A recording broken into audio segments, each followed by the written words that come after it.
have to admit the garage right now is at an all-time sadness level. Straight up, even my bike broke yesterday. The bearings like exploded, blew up inside the hub, so that needs to be replaced. Even the bike is down right now, boys. But today's video is not about complaining. Today's video is not about any of that. Before we get into what today's video is, I do want to take a second and thank the sponsor of today's video, the Ridge Wallet. The Ridge Wallet is a sleek, minimalist front pocket design, which I just picked up in my favorite color, navy blue.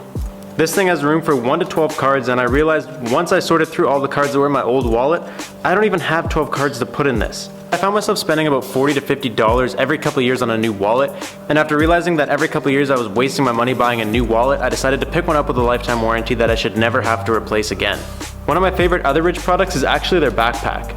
This thing has an extremely padded laptop pouch and is totally weather resistant, which is perfect for the Vancouver weather. And you can save yourself 10% off today by using the code Robbie10 or clicking the link in the description down below. So yesterday I was riding my bike and the hub literally exploded. Like the bearings blew up, ground everything inside of it all to hell. It's kind of ruined. And you guys know that we tried to put on the over fenders on the Civic. We got the new 100mm over fenders. We tried to install them. They didn't work out too well. And I was like, hey, you know what? Sometimes things happen. So I drove 2 hours yesterday to pick up some over fenders, just like regular fenders like we had on there before. And I was like, you know what, whatever, these will get us to Stance Wars because I really want to make it to Stance Wars. And I was like, these will get us there. I go to put them on, they don't even work. They don't even line up at all. And the best part about this is they're molded. So they're supposed to be like a wide body kit that it was built on that car. So it's supposed to bolt right up to that car, which it does not do. With all of this going on, I realize a lot of you guys think that like us as YouTubers, and I can only speak for the automotive YouTubers and I can't speak for all of them because I don't know them all, but I can give you a pretty good idea. Us as YouTubers, you guys think we live like a perfect, or to you what would be a perfect life, a happy life, all that stuff. Obviously things go wrong and whatever, but I know that right now, the last like 4 days, dude, I haven't even worked on my cars at all. I've been inside stressing out, trying to figure out what to do with all of them. And I feel like you guys don't realize that happens to us. So I don't know. Today we're gonna get right into it. Top 5 things that automotive YouTubers don't tell you. Number 1 is things take forever, dude. Things take forever. My channel is about making it look as real as possible, so a lot of you guys know that things take a long time. Today's day 4 of 3 full days of sanding has gone into this car. Even sometimes the stupidest little easy things, they take a while. And I try to show that the best I can, but there's people out there that will not tell you, will not film, will not put out a video. A lot of us film, and I do this all the time. We'll be filming something and then like you can't finish it that night and you literally just wear the same clothes the next day. Half the time I don't even do that. Half the time I wear different clothes. You guys don't actually even notice because you're just paying attention to the content. And we'll film like 2 days in a row in the same video because things take a long time. Matching fitment shirt, buddies. When you come up to speed bump, you're gonna air up. I can't pay attention to something for very long at all. So if I lose focus on my videos, then you guys are gonna lose focus on my videos for sure.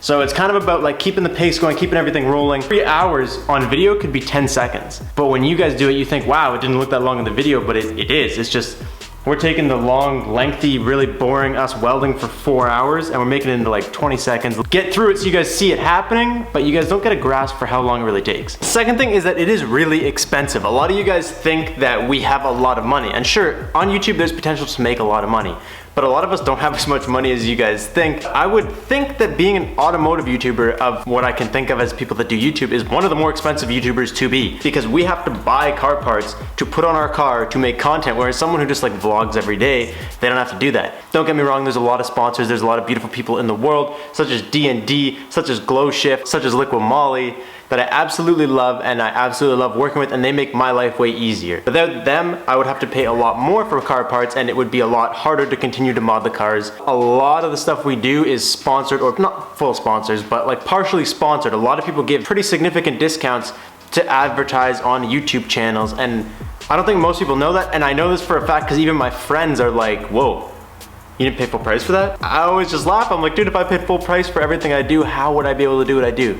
Like, really think about it. It costs a lot of money to run a car channel. There's potential to make good money, but the amount of money that we get to keep versus the amount of money that we spend on our cars to keep our channel alive is not what you would think. And number 3, things don't fit all the time. Do you see what I'm talking? This is supposed to be here and that one is supposed to be there.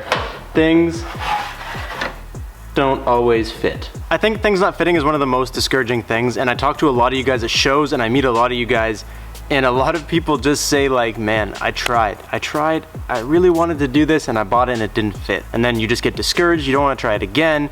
But something you don't realize is that like, even real car parts don't always fit. Even people that spend thousands and thousands of dollars on car parts, they don't always work out the way they're supposed to. Because a lot of stuff is handmade, and when it's handmade, there's always flaws. Nothing fits perfectly, nothing works perfectly. A lot of times things just don't fit. If you guys watch my channel and you guys have watched my videos for a long time, you know that there is like endless things that you could count that have not worked or have not fit or were not as advertised when they showed up. And what you guys don't realize is that you can just customize a lot of stuff that comes in to make it work. Now, a lot of times you lose. A lot of times the paddle is lost and you just gotta return it, send it back. That comes back to the things taking a lot of time. Sometimes parts don't work. You gotta send it back, you gotta get another one, you gotta wait for the right part. That is part of taking time. But a lot of times things don't work. We had to do some modifications to get it to fit. No, it's hitting. It's hitting what? Turbo's hitting the transmission over the bell housing. And sometimes it like ruins a whole day or a whole video, and you guys don't even know that because those things don't always make it to videos because sometimes you just can't do it. A lot of you guys, if you've been paying attention, you've noticed this thing at the bottom of my driveway. This big guy right here. I don't want to get too close to it. It is branded and it doesn't work. But you guys will see like right here, it's raised way up, and over here it's right flat. It's kind of funny how all these things keep relating back to each other, but that one didn't work. A company sent me it. I waited. I didn't build my own ramps. I waited. Things took time. I waited for that to show up. It showed up completely free of charge. This company sent it out to me because they wanted to advertise it in a video. That's back to the things costing money and getting sponsors and having things like that work out. And then of course it hit number 3 right home. It didn't work. My curb type was not perfect enough for the curb type that that product was aimed at. So essentially every time you drive up or down it, it slides all over the road. Seeing as that company sent it out for free, I didn't want to make a video kind of trashing that. I don't have the right curb type.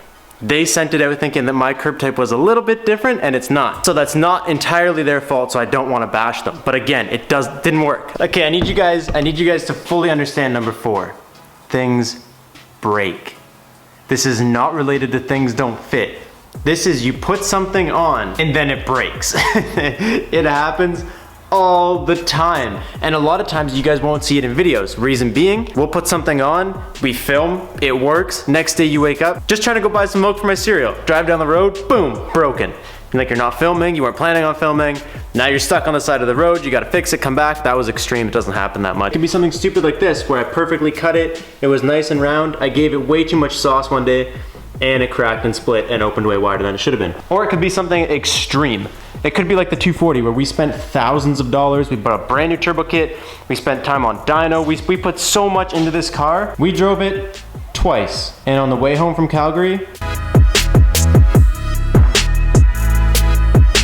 it exploded. No way to recover from that. There's nothing you can do that will make it better that you spent all your money in there and make it okay. There's just nothing you can do. It just happens, things break. And a lot of the stuff you guys see on my channel, because I'm very open and I like to show you guys that. I wanna make you guys feel like I'm no different than you because I'm not, but a lot of people won't show you that. They will just not tell you that it broke and fix it and then keep it going, but things break. The way it is, it's always gonna be the way it is. Things break. Sometimes you can have a shit part on there for so long and push it and push it and push it and push it.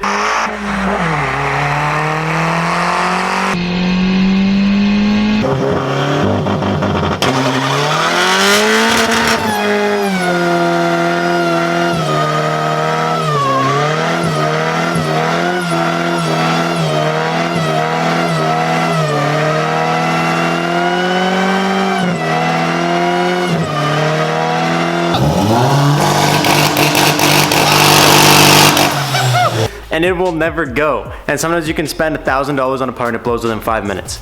It's super hit or miss. The world of cars is a crazy place. In the end, shit always breaks. Look at that. We were literally like a couple really good pulls away from sending that one. This 5th one, a lot of people do try and tell people this, but it's so hard, just so hard to get across to some people that it needs to be said again. You are capable of doing any of this. Anything you see, all these YouTube channels, you're perfectly capable of it, and I know because I'm just a regular guy like you. There was a point in my life where I knew nothing about cars, and there's a point in everybody's life who you watch that does car stuff that they do nothing about cars. I'm kind of different because me and Emerson, we like to just dive in heads first. We like to figure things out, and we like to be able to do it ourselves and be confident in, you know, we put this on, we're gonna go on a huge road trip. If it breaks, we can do it. But it's not always that easy, and it's not always that, you know, easy to tell people that they can do it themselves. And the most important thing, the thing you guys need to take from this, is that there was a point where when I learned to do an oil change, it was the absolute most intense thing I could have done on a car. It was the only thing I really knew how to do on a car, and it was like, it was a big deal. Like I could go to the motor and know what I was doing and know what things were and work on a car. And it takes a lot of time. It takes a lot of messing up, and trust me, you'll mess things up, you'll waste some money, but you can totally do, like even just within the last year, I bondoed the rust on that fender. I was just basically saying, thank God there's Bondo, because there's no way I could cut that and put metal there. Like, I don't know how to do that. Within a year's time, I guess also too, it depends on what you're going for. If you don't want to weld, then you'll never be able to do that. It depends what you aspire to be able to do and how much you aspire to be able to do. Some people are fine with only being able to do the minimum. Some people really want to do it all. I really want to do it all. I got a welder. I got the Eastwood MP 140i. That thing is unreal, and it has brought me to the point. It has brought me to the point where we literally cut out all the old rust from these fenders, welded in new pieces of metal, seam sealed it all up, and fully repaired all the rust on this by ourselves. And the only way to learn that is to just go buy the metal and do it yourself. Watch a couple YouTube videos if you need to. Like, take some practice time, but the only way to learn is to just jump in heads first. Yo, this bird's gotta shut up. I'm almost done filming. I had never swapped a motor before, and the only way for me to learn, I went out, we bought a motor, we researched the parts you need to swap what my motor was to that new motor. I bought all those parts, a lot of which were wrong or I didn't need. I had to buy more of them. I had to get rid of some of the ones I bought, and we just pulled the old motor. It's mainly a process of elimination. You just gotta look in there and say, all right, what's holding this motor in? You find the bolts that are holding it in and you take them off. It's as simple as don't think you can. There's a saying that's been posted on my wall for the longest time. It's if you think you can, you're right. And if you think you can't, you're right. Because if you tell yourself you can't do something, you tell yourself there's no way you're gonna do it, you won't be able to do it. And I know because I used to do that all the time. That's how I grew up. And I couldn't, and I sucked. I've done something with my life because I started telling myself I could. And I was making YouTube videos for nobody. Nobody was watching, nobody cared. And I was like, I can do this. Someone will start watching, someone will care. I just gotta do this. I just gotta do, and I stayed committed to that. And it's the same thing with cars. If you don't know, try. Anyways, this kind of got sidetracked. We're kind of getting off topic here, but that is the top 5 things that automotive YouTubers don't tell you. And I'm sure they'll tell you in some videos, and I'm sure, like, I say this stuff in some of my videos, but it's not something that broadcasts all the time, or they want you to know. I hope you guys enjoyed today's video, and I hope that resonated with some of you guys, because even if that just resonated with a couple people, that's enough to start something. And you guys don't realize that sometimes you only need to click with a couple people to make big things happen. So that's it. That's all I got for you guys today. Thank you guys so much for watching. I will catch you guys in the next one. Peace out and stay committed.